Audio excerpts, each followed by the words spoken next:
Welcome to Jayasakthi food paradise. இன்னைக்கு நம்ம நாட்டுக்கோழி வறுவல் எப்படி செய்யறதுன்னு பார்க்கலாங்க.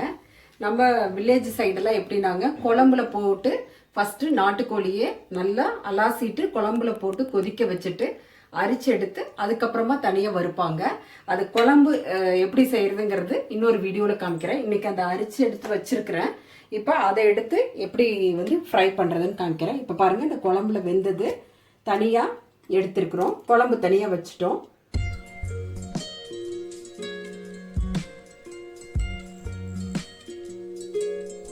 அதுக்கு தேவையானது என்னென்னா, இப்படி எடுத்து வச்சதுக்கப்புறம் இப்போ பெப்பர் கொஞ்சோண்டு சோம்பு, 2 கிராம்பு, ஒரு சின்ன பட்டை, இஞ்சி பூண்டு எப்பொழுதும் போல் ஒரு 2 கொஞ்சமாக இருந்தால் போதுங்க.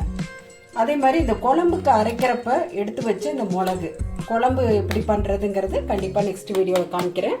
இந்த குழம்பு எப்படி அந்த குழம்புக்கு நம்ம ஊற்றுறதுக்கு முன்னாடி கொஞ்சம் அந்த சாந்து எடுத்து வச்சுட்டு இதை ஃப்ரைக்காக எடுத்து வச்சுட்டு அப்புறம் நம்ம இந்த ப்ரொசீஜர் பண்ணுவோம். இப்போ நான் சொன்ன பொருள் எல்லாம் போட்டு இப்போ நான் ரெடிமேடாக அரைச்சி வச்சுருக்கேனுங்க. இப்போ பாருங்கள், பெப்பர், கொஞ்சம் கிராம்பு, கொஞ்சம் அந்த கிராம்பு, சோம்பு, பட்டை, இஞ்சி, பூண்டு, மிளகு இதெல்லாம் போட்டு நல்லா அரைச்சி வச்சுருக்கேன். கொஞ்சம் மிளகாய் பொடி ஆட் பண்ணிக்கிட்டேன். நீங்கள் காரம் வேணும்னா ஆட் பண்ணிக்கோங்க, இல்லைன்னா இதுவே போதும். இந்த மிளகுல போட்ட இதுவே போதுங்க. இப்போ அதுக்கு ஃப்ரை பண்ணுறதுக்கு இன்னொரு முக்கியமான பொருள் ஆனியன், பச்சை மிளகா, கொத்தமல்லி தழை, கருவேப்பிலை இதெல்லாம் போட்டு வறுக்கணுங்க. இப்போ சட்டி வச்சுட்டேன், எண்ணெய் ஊற்றிக்கலாம்.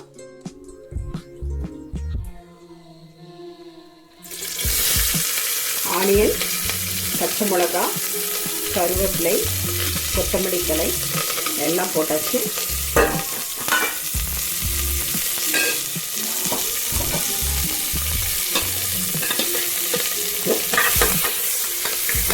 பொருள்லாம் சொன்னோம் இல்லையா, பெப்பர், இஞ்சி, பூண்டு, சோம்பு, பட்டை, கிராம்பு இதெல்லாம் போட்டுக்கலாம்.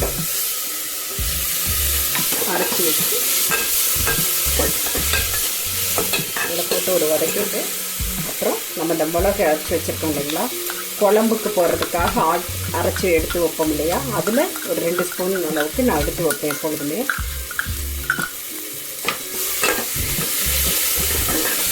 மிளகோட ஒரு வதக்கி வைக்கிறேன். இப்போ நம்ம இந்த குழம்புலேருந்து எடுத்து வச்ச கறியை மட்டும் அரிச்சு எடுத்து வச்சுருக்கோம். இதை இப்போ இந்த மசாலா ஃப்ரை பண்ணதில் போடலாம்.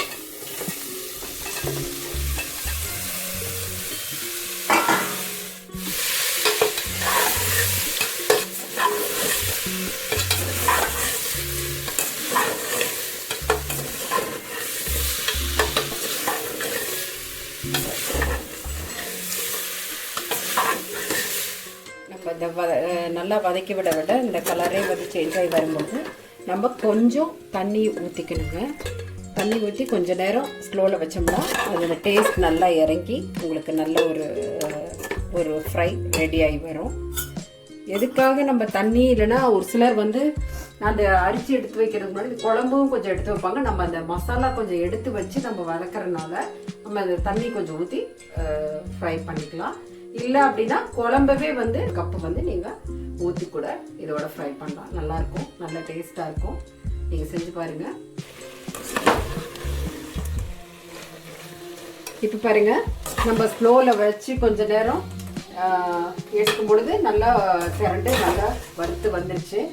இப்போ நம்மளுடைய நாட்டுக்கோழி வறுவல் ரெடி. குழம்பு மட்டும் எப்படி பண்ணுறது அப்படிங்கிறத நான் இன்னொரு வீடியோவில் போடுறேன். குழம்புலேருந்து அரிச்செடுத்து நாட்டுக்கோழி வறுவல் இதுங்க. எல்லாரும் என்னுடைய வீடியோ பிடிச்சிருந்தா சப்ஸ்கிரைப் பண்ணி கொடுங்க, லைக் பண்ணி கொடுங்க, உங்கள் ஃப்ரெண்ட்ஸ் கூட ஷேர் பண்ணி கொடுங்க. அப்புறம் மறக்காமல் பெல் பட்டனை கிளிக் பண்ணுங்கள். தேங்க்யூ.